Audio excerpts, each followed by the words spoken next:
We did the supporting cast. Now let's rank the lead actors.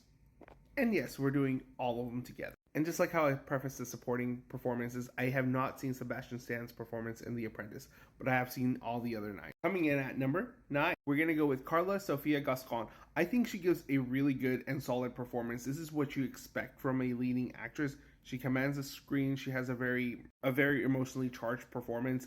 Yes, all controversy aside, she does still give a solid performance. I don't think she's winning the Academy Award though. Number 8, Timothée Chalamet. I think he gives a really good performance. I don't know much about Bob Dylan, but I feel like he embodied the spirit of who he's supposed to be, this really wandering spirit. And he gives a very compelling performance, and I think he does a good job, albeit the movie I think is still very mediocre. Number 7, Ray Fiennes in Conclave. I think this dude, I don't know how this man has not won an Academy Award yet. He is one of the greatest actors working today, and he really shows his stuff in Conclave. Albeit, I don't think this is his strongest career performance, but that's not to say that it's still not very good. He's comedic, he's dramatic. There's a lot of things that are going on here that he does really well, especially his nervousness with the whole situation that's going on as things are being uncovered. He does a stellar job and he's very convincing at it. Number 6, Cynthia Erivo. I think she gives a fantastic performance as Elphaba. She's commanding. She belts out her singing. She's amazing vocalist. The chemistry she has with Ariana is astounding. She is really good and an actress to be looking out for in the coming years. I mean, she's already proven herself. And if it wasn't such a strong year for female performances, I think she would have been a clear front runner. Number 5, Adrian Brody. He leads in a near 3.5-hour long movie, and he is compelling throughout the film. He commands the screen. His accent is on point. He's just a very commanding performance in such a long and very epic-esque movie. You see the struggle and the pain and how he can't communicate with these Americans as he's trying to do his vision, and the struggles and the pains of an artist and how he can't express himself aside from his actual work.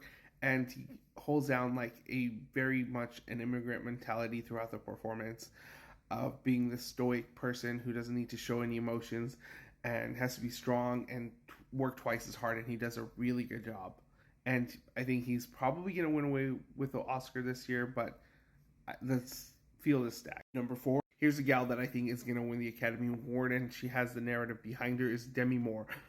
This is a career best performance for her. She encompasses this actress who's at the end of her career, supposedly, and she's struggling with beauty standards. And that one scene with her in the mirror going on a date, and that's so heartbreaking, and you can see her decaying into this thing that she isn't ultimately, because she was this very beautiful, still successful woman, and just because she didn't feel like she belonged in the industry anymore, or that she wasn't young enough or beautiful enough, she kind of spiraled out. And Demi Moore does a wonderful job here. Number 3, Mikey Madison. She gives a stellar performance, probably one of the best, if not the best performance in the category she's in.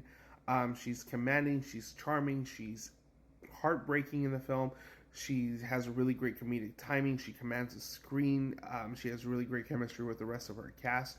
I don't see how she, might lose aside from being too young, which, Demi Moore has the narrative again with her, but Mikey Madison is a force of nature in this film, and it's her movie. It's titled Honora, and she shows such range. And still, that very last shot is one of my favorite moments of any film last year, and it's just so heartbreaking, and a lot of it has to come down to her and Euro's performances. Number 2, Fernanda Torres. This girl came out of nowhere for me. I wasn't really expecting much from I'm Still Here, but this movie blew me away, and a lot of it came down to Fernanda Torres' performance. She's very commanding. She's owning everything she's doing.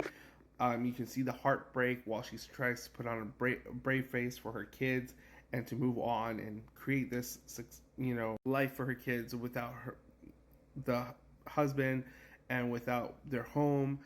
And it's just so heartbreaking, as many people have to go through this, and something that we're going through right now. And she captures that very wonderfully. For one, and I think a lot of people are dismissing this performance. It's Coleman Domingo in Sing Sing. I don't know how Sing Sing didn't get a Best Picture nomination, but Coleman Domingo gives such a stellar performance. He commands the screen. He's just so charismatic. He lights up the every scene he's with. He elevates the other actors that he's working with. He's just such a very classically trained actor, and it just shows the amount of range he's able to do. How he can be fun. He can be, heartbreaking. He can do dramatic stuff. He can do the more lighthearted stuff, and it's just such an important story. And he just captures that so well.